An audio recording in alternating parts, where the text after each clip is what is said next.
Good morning વિદ્યાર્થી મિત્રો, Harshad education YouTube ચેનલમાં આપ સર્વેનું હાર્દિક સ્વાગત છે। આપણે હાલ ધોરણ 10 સામાજિક વિજ્ઞાન પાઠ નંબર 6 ભણી રહ્યા છીએ। પાઠ નંબર 6 ની અંદર આપણે ગયા પીડિયાની અંદર એમ કહેવાય કે કોણાર્કનું સૂર્ય મંદિર અને બૃહદેશ્વર મંદિરની ચર્ચા કરીએ છીએ। આજે આપણે આગળ सांस्कृतिक वारसाના સ્થળોની અંદર કુતુબ મિનારની વાત કરીએ। કુતુબ મિનાર એના પરથી એમ કહેવાય કે ભારતની અંદર એક સવાલ મને એવો યાદ આવે કે તમને પૂછી કે ભારતની અંદર અંગ્રેજો આવ્યા હતા? અને ભારતમાં મુગલો પણ આવ્યા। અંગ્રેજોએ પણ રાજ કર્યું અને મુગલોએ પણ બંને લગભગ છે ને સરખું રાજ કર્યું। અંદાજે 200 વર્ષ બંને જણાએ રાજ કર્યું। બંને જણા હવે આ બંને ભારતમાં શાસન કર્યું, રાજ કર્યું। બંનેમાંથી શાસન કોનું સારું? અંગ્રેજો પછી મુગલો એટલે ભારતની અંદર અકબર, બાબર, શાહજહાં, નૂરજહાં, હુમાયું, બહાદુર શાહ, ઇલ્તુત્મિશ, કુતુબુદ્દીન ऐबक, આવા બધા જે મુગલો ભારતની અંદર રાજાઓ થઈ ગયા એ બધા મુગલ રાજાઓ હતા। એમણે પણ ભારતમાં સારું એવું શાસન કર્યું। અંગ્રેજો પણ ભારત બંનેમાંથી સૌથી સારામાં સારું શાસન કર્યું। તમે બધા શું કહો? અંગ્રેજો। થોડું જોરથી બોલો, અંગ્રેજો। બધા એવું કહો છો કે આમાંથી શાસન અંગ્રેજોનું સારું ના, પણ હું એવું કહું છું કે અંગ્રેજોનું નહીં પણ મુગલોનું શાસન સારું। અંગ્રેજો તો ભારતને લૂંટીને પોતાના દેશ ભેગું કર્યું। ભારતને લૂંટીને પોતાના દેશ ભેગું કર્યું। જ્યારે મુગલોએ તો ભારતને લૂંટ્યું ખરું, પણ લૂંટીને ભારતમાં વાપર્યું। લૂંટ્યું ભારતને પણ એમને વાપર્યું ભારતને। દાખલા તરીકે વાત કરીએ કે તાજમહેલ મુગલોએ બનાવ્યો ને, તો એમણે એ તાજમહેલ બનાવ્યો, ભારતમાંથી લૂંટીને ભારતમાં વાપર્યું। આજે વિશ્વની અંદરમાં ભારતનું નામ થઈ કોણે બનાવ્યું? મુગલોએ। એટલે કુતુબ મિનારના ઉપરથી મને યાદ આવ્યું કે મુગલોએ ભારતમાં આવું તો કંઈક બનાવ્યું। તાજમહેલ બનાવ્યો, લાલ કિલ્લો બનાવ્યો, એ પણ મુગલોએ બનાવ્યો। કુતુબ મિનાર બનાવ્યો, હમ્પી બનાવ્યું, અમદાવાદમાં સિંધી શહેરની જાળી બનાવી, ઝુલતા મિનાર બનાવ્યા,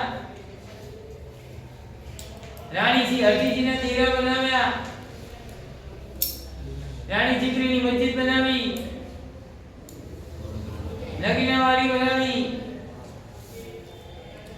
આ મુગલોએ અદ્ભુત સાંસ્કૃતિક વારસાના અમદાવાદમાં સંકેતનો રોજો બનાવ્યો। હવે અદ્ભુત મુગલોએ ભારતની અંદર બનાવ્યું એટલે અમે ભારતને લૂંટ્યું અને ભારતમાં વાપર્યું અને આજે દેશ વિદેશમાં ભારત પ્રખ્યાત થઈ ગયો તો મુગલોના કારણે તાજમહેલ અને મુગલોના કારણે દેશ વિદેશમાં ભારત આજે પ્રખ્યાત થઈ ગયો। એમણે તો બધા જતા રહ્યા। આજે તાજમહેલ જોવાની ટિકિટ 200 રૂપિયા છે। આવક કોને છે? ભારતને છે। અંગ્રેજે એવું તો કયું કામ મૂકી ગયા કે જે જતા રહ્યા પણ આવક આપણને મળે? કશું ને ઉપરથી લૂંટી ગયા, ભારતને ખાલી કરી ગયા। ભારતે શૂન્યમાંથી સર્જન કર્યું, અંગ્રેજે લૂંટી। ઇંગ્લેન્ડ આજે સમૃદ્ધ છે ને તો ભારતના ભોગે છે। ઇંગ્લેન્ડ આજે ભલે સમૃદ્ધ રહ્યું પણ કોના ભોગે? ભારતના ભોગે આજે ઇંગ્લેન્ડ સમૃદ્ધ છે। એટલે આ કુતુબ મિનારની વાત ઉપરથી મને વાત યાદ આવી। આપણે મૂળ પાઠ ઉપર જઈએ। આજની આપણી ટૂંક નોંધ છે કુતુબ મિનાર। તો કુતુબ મિનાર એ દિલ્હીમાં આવેલો છે। કુતુબ મિનાર ક્યાં આવેલો છે? દિલ્હીમાં। 12મી સદીમાં ગુલામ વંશના સ્થાપક ઇલ્તુત્મિશે કુતુબુદ્દીન ऐबके આ કુતુબ મિનારની સ્થાપના કરવાનું ચાલુ કર્યું। બનાવવાનું ચાલુ કર્યું કોને? 12મી સદીમાં ગુલામ કરતા હતા કુતુબુદ્દીન ઐબક, પરંતુ એમનું અવસાન થઈ ગયું. કુતુબુદ્દીન ઐબકનું અવસાન થઈ ગયું એટલે એમના જમાઈ કુતુબુદ્દીન ઐબકનો જમાઈ ઇલ્તુત્મિશે આ કુતુબ મિનારનું કામ પૂર્ણ કર્યા. બનાવવાનું કામ ચાલુ કર્યું કુતુબુદ્દીન ઐબક, એમનું મૃત્યુ થઈ ગયું એટલે અધૂરું કામ કોણે પૂરું કર્યું? એમના જમાઈનું નામ શું હતું? ઇલ્તુત્મિશે. તો કુતુબ મિનાર બનાવ્યો કોણે? તો કુતુબુદ્દીન ઐબક. કોણે બનાવ્યો? કુતુબુદ્દીન ઐબક. એમનું મૃત્યુ થયું એટલે અધૂરું કામ પૂરું કોણે કર્યો? ઇલ્તુત્મિશે. અહીંયા જોવાનું ચોપડીમાં નહીં, બંધ કર ચોપડી.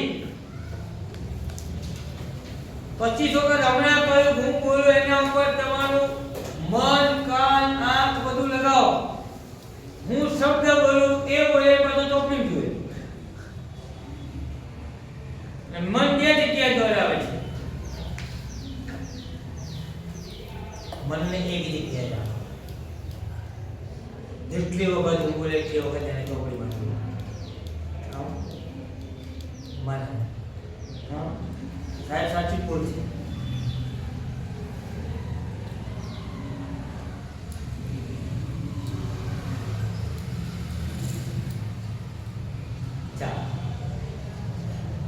કુતુબ મિનાર આવ્યો ક્યાં? દિલ્હી. 12મી સદીમાં કોણે કામ શરૂ કર્યું? કુતુબુદ્દીન ઐબક. એ મરી ગયો એટલે કોણે પૂરું કર્યું? ઇલ્તુત્મિશે પૂર્ણ કરાવ્યું. હવે એ કુતુબ મિનાર જે છે 73.5 મીટર ઊંચો, 73.5 મીટર એનો ભૂતળનો ઘેરાવો છે. ભૂતળ ને જમીન ઉપર આમ ઘેરો 13.75 મીટર ભૂતળનો ઘેરાવો છે. અને જેમ જેમ ઉપર જાય એમ ટોચ ઉપર જાય તો 2.75 મીટર થઈ જાય છે ઘેરાવો. મતલબ જેમ જેમ ઉપર જાય ને એમ શંકુ આકારનો સર નીચેથી પહોળો છે. જેમ જેમ જેમ જેમ જેમ જેમ ઉપર જાય એમ શંકુ આકાર કુતુબ મિનાર બનતો જાય છે. ઊંચાઈ છે, ઊંચાઈ કેટલી છે? 73.5 મીટર. ભૂતળનો ઘેરાવો કેટલો? 1.75 મીટર. જેમ જેમ ઉપર જેમ કેટલો ઘેરાવો જાય? 1.75 મીટર. અને આ કુતુબ મિનાર લાલ પથ્થર અને આરસમાંથી બનાવવામાં આવ્યો છે. કુતુબ મિનારનો ઉપયોગ શેનો થયો? લાલ પથ્થર અને આરસ. કુતુબ મિનારનો ઉપયોગ શેનો થયો? લાલ પથ્થર અને આરસનો ઉપયોગ થયો છે. એની અંદર કુરાનની જે આયતો તે કંડારવામાં આવી છે. કુરાન ઇસ્લામ ધર્મનું ધાર્મિક પુસ્તક કુરાન, અને કુરાનની અંદર જે આયતો હતી એ આયતો આ કુતુબ મિનાર કે પથ્થરની અંદર કંડારવામાં આવી છે, લખવામાં આવી છે. અને પથ્થરમાંથી બને લગભગ એમ કહેવાય કે સૌથી ઊંચો સ્તંભ મિનાર કુતુબ મિનાર છે.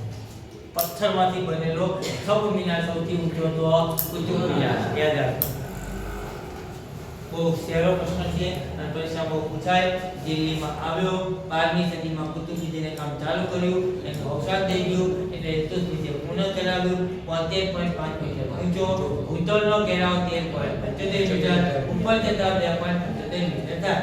લાલ પથ્થર અને આરસનો ઉપયોગ કર્યો છે. અને એમાં કુરાનની આયાતો કંડારવામાં આવી છે. અને આ ભારતમાં પથ્થરમાંથી બનેલો સૌથી ઊંચો સ્તંભ મિનાર છે કુતુબ મિનાર. ઓકે, સમજાઈ ગયું? આ કુતુબ મિનાર છે. હવે આપણે આગળ વાત કરીશું. એ કુતુબ મિનાર પછી કુતુબ મિનારની ચર્ચા કર્યા પછી આપણે આજે આગળ વાત કરીએ હમ્પી. તો હમ્પી એ કર્ણાટક રાજ્યના બેલ્લારી જિલ્લાના હોસ્પેટ તાલુકામાં હમ્પી આવેલું છે.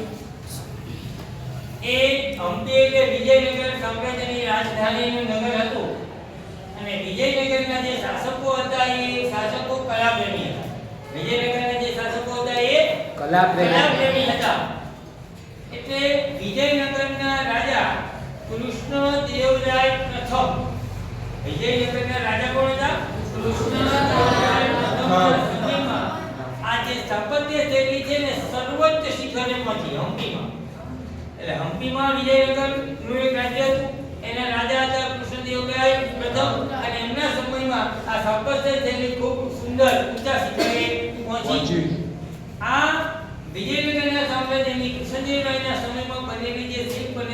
સ્થાપત્યો હતા એની મુખ્ય વિશેષતા એ હતી કે વિશાળ પથ્થરોને કોતરીને ભવ્ય અને કલાત્મક સ્તંભો બનાવવામાં આવ્યા. વિશાળ પથ્થરોને કોતરીને છીરીને હથોડા વડે કાપવાના, કોઈ મશીનો નહોતા એ સમયે, અને છીરી હથોડા વડે સુંદર ડિઝાઇનો બનાવવાની કલાત્મક સુંદર શૈલીઓનું નિર્માણ થયું. એની અંદર એ સમયમાં કૃષ્ણદેવરાયના સમયમાં વિજયનગરની અંદર દેવો,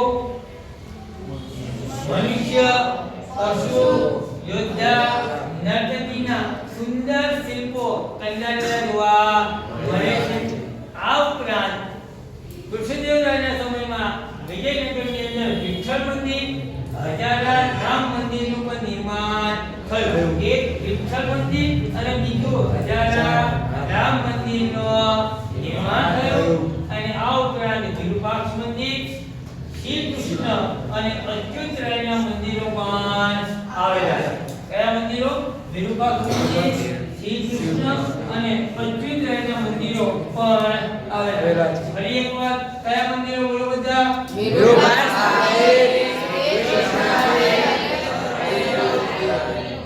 એક સાથે બોલો, વ્યવસ્થિત અવાજ આવે. બોલો.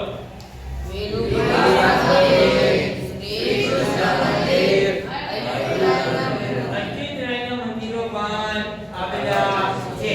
તો પરીક્ષામાં કદાચ એક પૂછનો એવો પ્રશ્ન પૂછે હમ્પી આવ્યું ક્યાં? તો કર્ણાટક રાજ્યના બેલ્લારી જિલ્લાના હોસ્ટેલ તાલુકામાં. ટૂંકમાં હમ્પી આવ્યો કર્ણાટક રાજ્ય.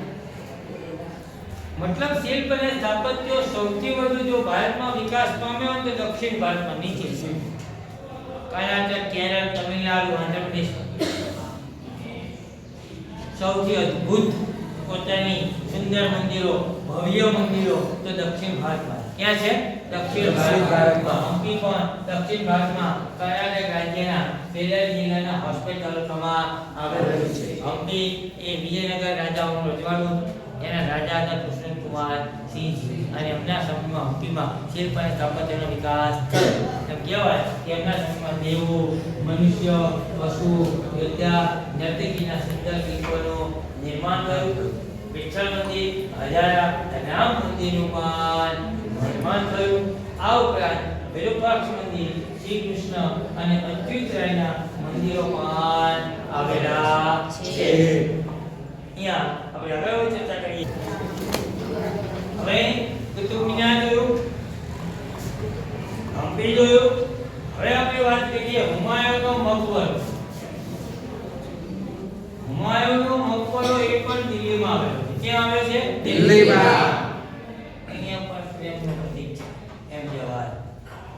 હુમાયુનું મૃત્યુ થયું ને એટલે એની પત્ની હમીદા બેગમ પોતાના પતિની યાદમાં આવા ભવ્ય મકબરાનું નિર્માણ કર્યું. પોતાના પતિની યાદમાં ભવ્ય મકબરાનું નિર્માણ કર્યું હમીદા બેગમે. ઈરાની શૈલીમાં, ઈરાનથી બોલાવ્યા કારીગરો, અને ઈરાની શૈલીમાં ભવ્ય મકબરાનું નિર્માણ કર્યું. લાલ સફેદ પથ્થરનો ઉપયોગ કરીને. કયા? લાલ સફેદ પથ્થરનો ઉપયોગ કરીને. તો હુમાયુનો મકબરો દિલ્હીમાં આવ્યો. હુમાયુના મૃત્યુ બાદ તેની યાદમાં તેની પત્ની હમીદા બેગમે આ ભવ્ય મકબરાનું નિર્માણ કર્યું. તેમાં લાલ અને સફેદ પથ્થરનો ઉપયોગ થયો. તેનો ઉપયોગ થયો લાલ અને સફેદ પથ્થરનો ઉપયોગ કરવામાં આવ્યો. આજે આપણે કુતુબ મિનાર, હમ્પી અને હુમાયુના મકબરાની વાત કરી. આવતીકાલે દરેક વિદ્યાર્થીને વ્યવસ્થિત તૈયાર કરીને આવશે. આજનો આપણો પીરિયડ અહીંયા પૂરો કરીએ છીએ. જય હિન્દ, વંદે માતરમ. ભારત માતા કી જય.